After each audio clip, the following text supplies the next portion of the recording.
Pakinggan natin ang sinasabi ni former Senate President Franklin D. Rilon sa mga nangyayari sa Senado at isang vloggers rin na isa rin kasama namin ni Attorney Jing Paras. Pakinggan natin. Report of the Blue Ribbon is reversed by the plenary, meaning that the majority of the senators will now vote for the minority report. Yes. It will result in a change of leadership in the Senate, because then that is a manifestation of the lack of confidence of the majority in the majority representation in the Blue Ribbon, and therefore that can cause a change of leadership. Okay. Because they have the numbers for this report. Obviously, they have the numbers to reverse what, say, Senator Lacson and his colleagues in the majority writes in the committee report. If that is in effect reversed in plenary by a majority of the senators, then it is a clear indication of loss of confidence, and therefore the reorganization of the Senate becomes a consequence. And so do you think that's the real thing that's happening behind this report? That there's a crisis of sorts, that a tug of war in the Senate leadership? You know, that's a conclusion challenge. that I don't want to get into. But what I can tell you is that the majority in the Senate is very thin. Manipis po. Ilan ba yan? What you need in the Senate is at least 13 votes to have the majority. Right now, I think it's 15-9, if I'm not mistaken. And therefore, the hold of the Senate majority is very tenuous. It can change.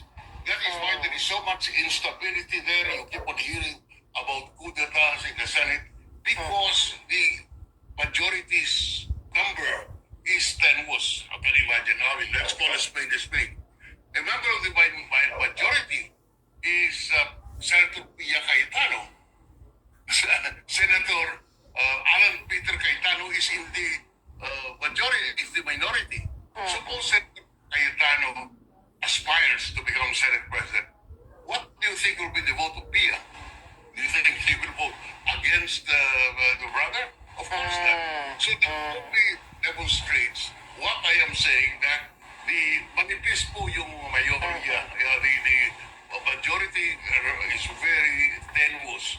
That is why there is so much instability because of that situation in the Senate. Brown, sarap ang pao. Saktong timpla ng kape, milk. Okay, sandali lang mga kaibigan. Brown. Yan po ang pahayag ni dating Senator Rilon at nakusahan yung sa interview ni Gretchen Ho. At sabi niya, kasi alimbawa, kung sakasakali na maglabas po ng, kasi dalawa, ikukumpara ko yung report ng Senate Tourism Committee na pinamumunuan bilang chairman itong si Senator Ping Lacson. Tapos ay ito hong minority report naman na pinangunahan din ni Senator Dante Marcoleta. Kapag sinang-ayunan ng mas nakararami yung minority report, tapos na po ang kwento. Ibig sabihin po niyan ay magkakaroon po ng pagbabago sa liderato ng Senado. So, ipinaliwanag po ni dating Senator Rilon na sobrang nipis po ang pagitan yung kumbaga sa kasi dati, kadalasan sa mga nakaraan ay dalawa hanggang tatlo lang yung nasa minority, di ba? Yung nakaraan nga, 19th Congress, dalawa lang yung minority, di ba? Si Senator Coco Pimentel at Senator Rizal Taveros. Sa mga nakaraan talagang mabibilang mo sa daliri, dalawa hanggang tatlo lang apat siguro pag sinuswerte-swerte. Pero ngayon ay napakalakas dahil sa ang bilang ko ay nasa 8. Alam niyo naman, ay 13 lang po ang kailangan, simple majority, ay pwede na agad na magbago ang liderato dyan po sa Senado. So dito po sa 8, di po ba ay alam na natin, Nandiyan sila, Senator Bato, Padilla, siyempre ito si Marcoleta, Marcos, Bongo. Tapos, so, 8 po sila. 8, Joel Villanueva. Tapos, Jinggoy, 7. So, bali 8 po sila dyan, no? Diyan po sa, tapos si Escudero, so 8. 8 ho yan. At sa 8 ho yan, ang kailangan lang po ay, kailangan lang ng 5. So, sa 5, nasa kabilang, sabi natin, na bloke sa mayorya, yung 5, alam naman natin, siyempre, yung kapatid din ni Jinggoy, si JBS ito. Tapos yung kapatid ni Senator Alan Peter Cayetano, na leader po ng minorya, so 8 po dyan, ay siyam ata sila, bali siyam, no? So kung siyam, 4 lang. So, Pia Cayetano, kapatid nasa minorya, hindi bumaliktad. Tapos yung magkapatid na Villar, alam naman natin, ito po si Senator Camille Villar, ay inendorso po yan ni VP Sara Duterte. So, talagang napakanipis. So, yun po ang pananaw mismo ni Senator Delon. Na ako naman, sumasang-ayon kasi ako, matagal din ako nag-cover dyan sa Senado, na ngayon lang ho talaga nagkaroon ng napakalakas ko ng posisyon, na napakarami ho. At talagang iba ho ang bilang ho ng mga senador dyan po sa Senado. Pero dito ho, kasi ito hong pinagsisimulan ngayon ng sabi natin na iringan dahil sa takbo po ng investigasyon ng Senate Tourism Committee, kasi parang nabibitin daw po yung minorya. Sabi po ni Senator Marcoleta at maging si Senator Amy Marcos, nagpo-press po sila nakaraang linggo, na sinasabi po nila, dismayado sila dahil parang mas marami pa silang ini-expect na matatalakay sa pagdinig, pero hindi po nangyayari kasi may, di ba, bago magsagawa po ng hearing, ang Blue Ribbon, pag may mga talagang lumilitaw, may mga pasabog, may mga bagong testigo. Yung naman pala, wala, di ba, yung pinakauli. May bagong testigo. Magdidiin kay Romualdez, dating Speaker Martin Romualdez, doon sa bahay sa Forbes Park, sa Forbes, sa subdivision dyan sa Makati. Barangay na naman. Okay. Pomi, isang laban lang yan. Subscribe, Mark. Mga kaibigan, sana matuloy yung rigudon o kudita sa Senado, para naman wala naman tong gagawin si Soto kung hindi tumanggap lang ng malita ito pati to si Lacson. So mga kababayan ko, magtulungan tayo. Talagang pinapahirapan tayo ni Bangag.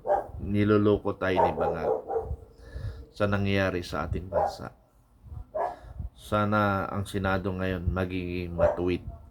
Kasi ito na lang ang isa sa sinasandigan natin ngayon, ang Senado at ang Supreme Court. Kaya lang Senado at saka Supreme Court, puro alanganin na rin Pero nag-iisip sila ngayon dahil natatakot sila by 2028 na sinasabi nila baka manalo. Hindi natin alam kung yan ba'y mananalo o hindi. So, subaybayan natin. Pero sana tulungan nyo kami magpakita sa EDSA, lalo na sa 31, mayroon tayong 31 karaban. So, magkakaraban tayo sa 31, So, marami na rin. Ang panawagan ko sa lahat ng gustong sumali sa karaban, mayroon pwede magtipon-tipon sa MOA, magtipon-tipon sa